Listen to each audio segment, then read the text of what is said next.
How hungry are you? How deep is your determination? How driven are you? These are the questions that you must ask yourself. But do you have the answers to it? Do you understand what it takes to be hungry? Now, if you're the type of person that's waiting for someone to serve you up a plate of success, then you're going to be waiting a long time, because no one is waiting for you to make up your mind. Being hungry and staying driven is what it's going to take you to the next level, to elevate you in areas that you've never been.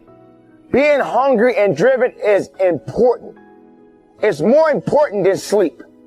It's more important than excuses. There are going to be a lot of people that are going to question you. They're going to ask you why. But it's not up to them to make the decisions for you.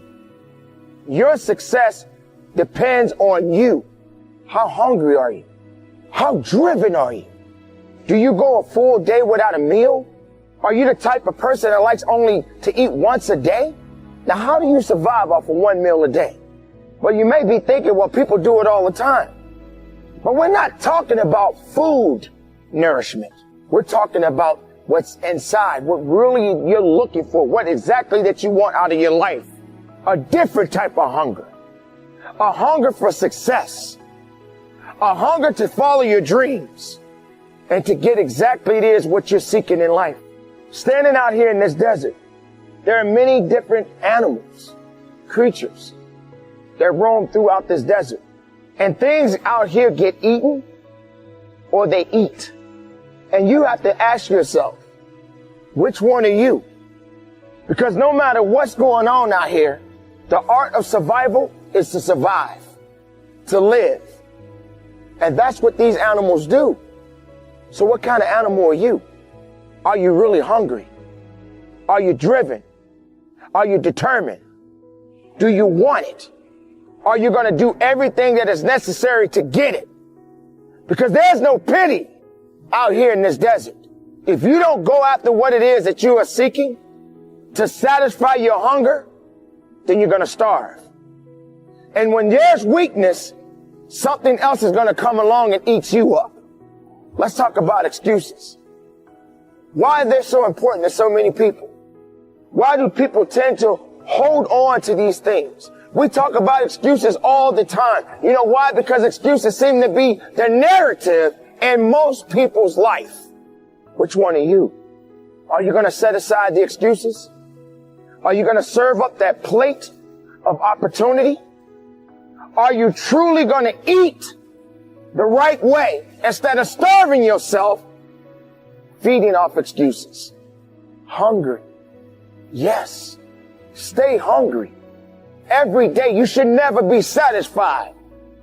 I'm full. Full off of what? Don't ever get full. Always continue to stay hungry. Don't ever say, I'm good. You're not good.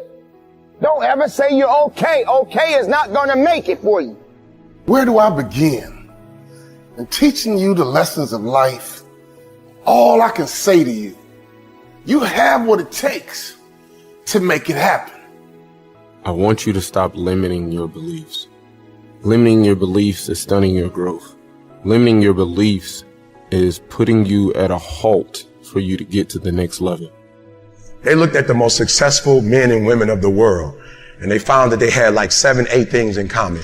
And one of the things they all had in common was a routine. They are obsessed with their routine. They don't have a gap of wasted time in their routine. You know, I realized the reason why I'm so successful and the reason why I don't get in trouble like I used to when I was younger is because when I was younger, man, my schedule had so many gaps in it. I got up the other day like at 3 o'clock in the morning and I woke up and I was just walking around I'm so tired. I heard the devil say, go back to sleep. I was like, yeah, you're right. I should go back to sleep. You know what I'm saying? I ain't gonna lie. I was like, bro, you on to something. I just got to get up at 3 and get all my work done before y'all get up. I just got to make all my phone calls while y'all still sleep. I just got to make all my phone calls while y'all party. In order for you to believe in yourself, in order for you to get to another level in life, you need to understand that winners win and losers lose. Winners don't make excuses on why they can't get something accomplished, but losers do. Winners stay consistent. Winners are the ones for the change in this world. Oh, do you think you're too smart? You're strong enough. How do you think you're too strong? See, to be strong, I need you to be weak. I need you to be vulnerable and say, you know what, I can't do it by myself. I don't need this false humility. I need you to be real, because the next time you get an opportunity, you got to be ready, because we're turning dreams into reality.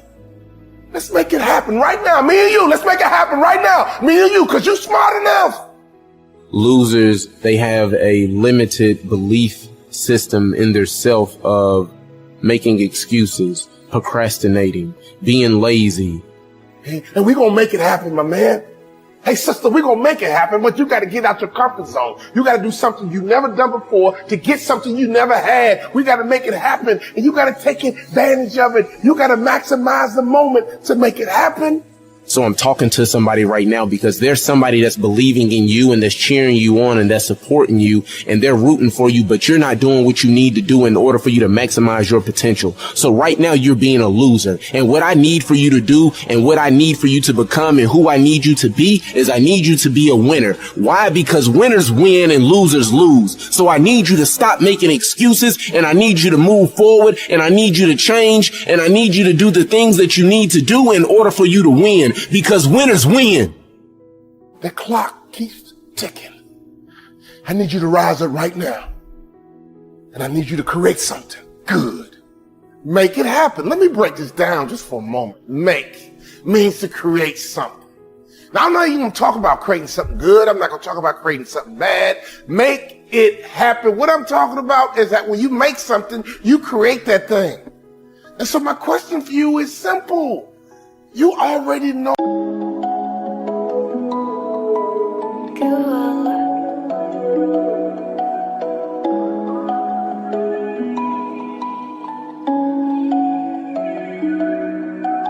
Is it?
How to create something.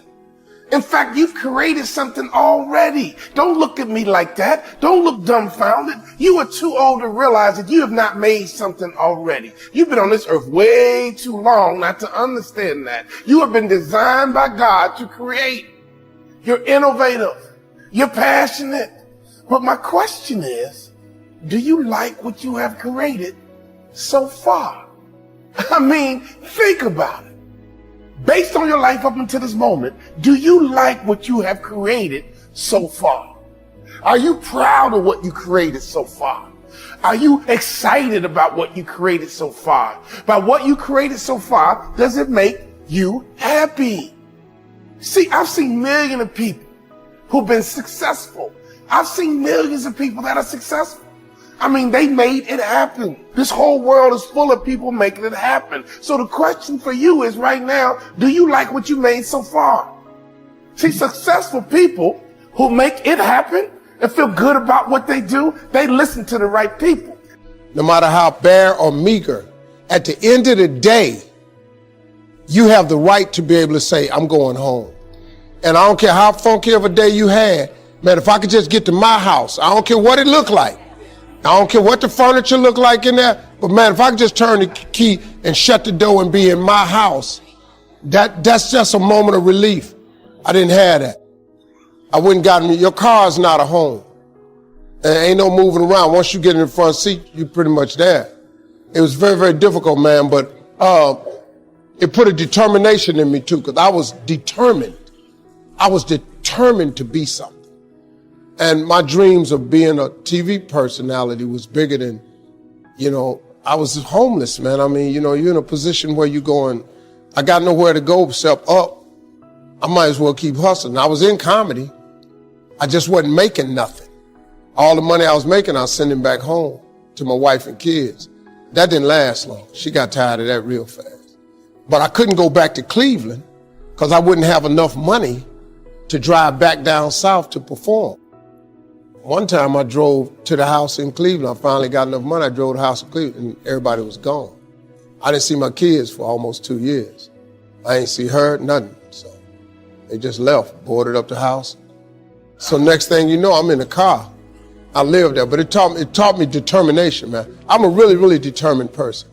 It also taught me that no matter what happens to you, it ain't over. As long as God wakes you up, that means he ain't through with you yet. And if he wakes you up, you got a shot to correct it and get it right. And he kept waking me up. So I figured, okay, God wakes you up. That also means that he has something for you that you've yet to receive. So as long as he was waking me up, I figured what else? He can't take nothing else from me. I ain't got nowhere to stay. So I just kept asking. It drew me closer to it because I had nothing else. He had to take everything from me to get my undivided attention. So he did it. He took it, stripped me down. I needed to pay attention to him. I had to remember what my mama taught me as a Sunday school teacher. So he took everything from me. And I had nothing but him. So I just talked to him all the time. I got real strong in that car. I learned a lot of stuff in that car. I think humility was a thing that I learned.